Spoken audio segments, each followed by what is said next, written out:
He probably won't even be able to get roaches or banelings for a while. You can get a roach warren without gas, but not a baneling nest. And to build roaches, you need gas. So he's basically stuck on zerglings, spine crawlers, and queens. What do you do against that? You get quick units and harass, which is what Germ's going to do. He's going to try to get the Hellions out, and if you're a Zerg and you have lings and that's it, and they don't have speed, Hellions are really brutal. They just destroy lings without that speed upgrade. You have to be careful of queens and spine crawlers, but often you can get your Hellions into the base before any spine crawlers go up, and there are ways to maneuver around the queens because you're much faster. So now he's getting that gas up. Jeremy still doesn't know that. His SCV looks like he was forced to retreat here. So he didn't really scout much of anything. He has no idea what the Zerg is doing, which is really unfortunate. For all he knows, this Zerg could be getting ready to mass roaches or whatever.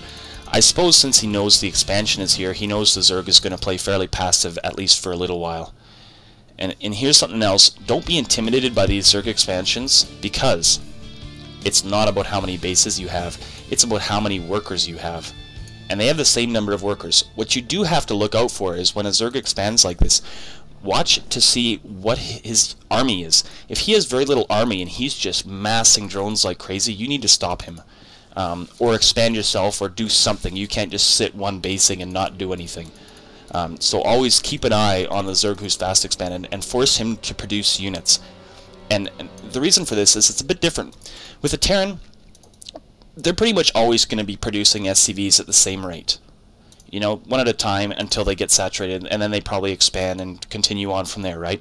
With a Zerg, and let me back up a bit here, Terran's going to be producing units. He's basically got no choice. He's going to get a barracks. You're going to produce some units, right? With a Zerg, you don't really have to produce anything. If you want, you could use every single larva you have to just mass drones and get this retarded economy very early if you're left unchecked. So you definitely want to prevent that. Use the fact that you have to build units to prevent the Zerg from only building drones. Very important. Pressure the Zerg. If he panics and builds a lot of units and stops getting drones, because they can go the other way too. Again, Terran going to have this steady rate of SCVs.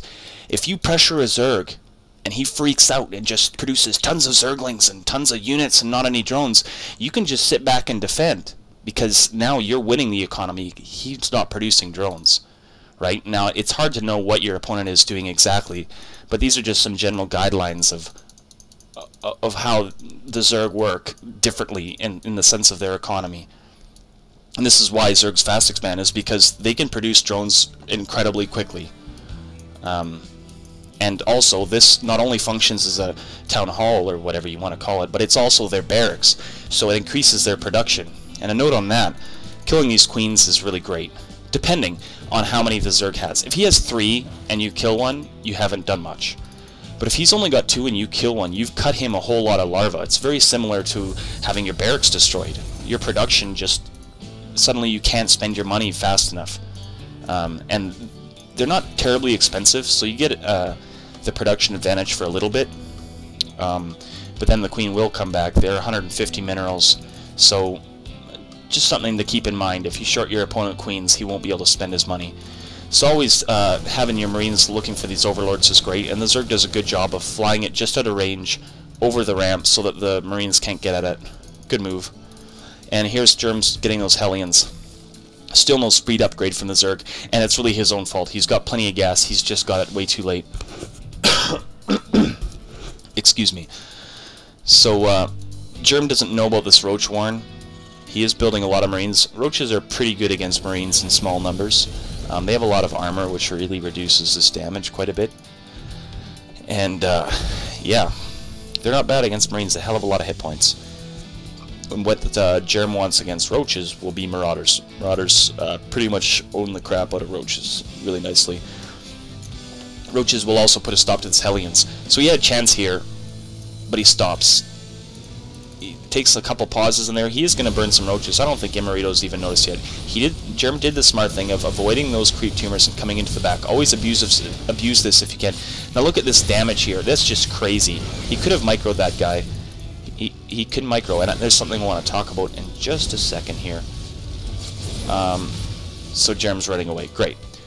Let's talk about micro for just a second, and I'm going to use the definition of micro that was given in the 4.5 hours of Berkeley Starcraft lecture I watched, which I don't expect anyone else to, because man, that was dry. They just defined micro as having the most weapons firing for the longest period of time. And of course there's a lot of color to that.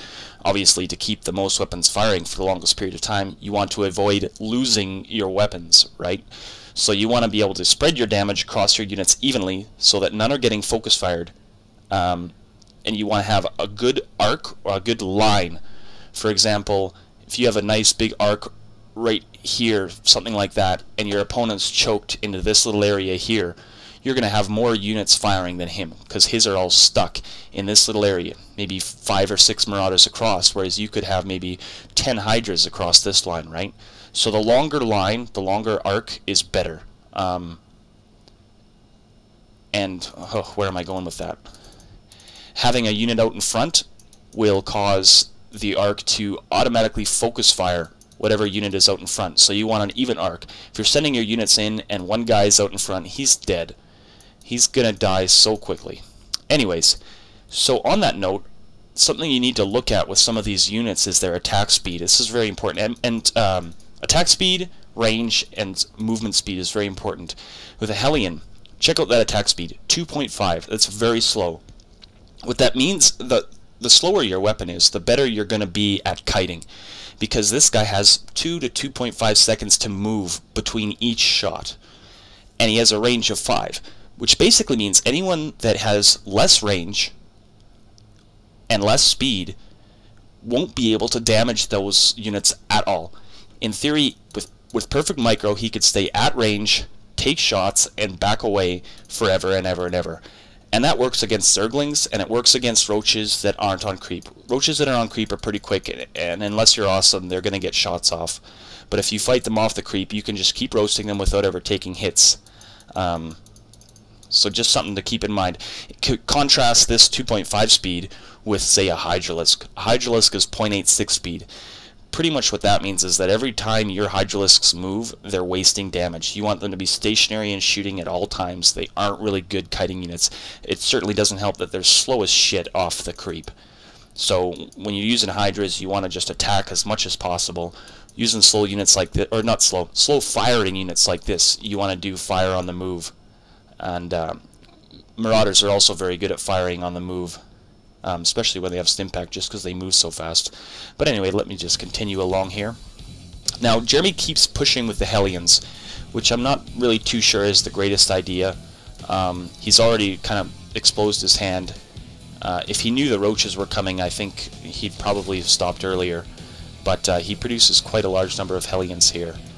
And can also use them a little bit more effectively than he does, but we'll get to that.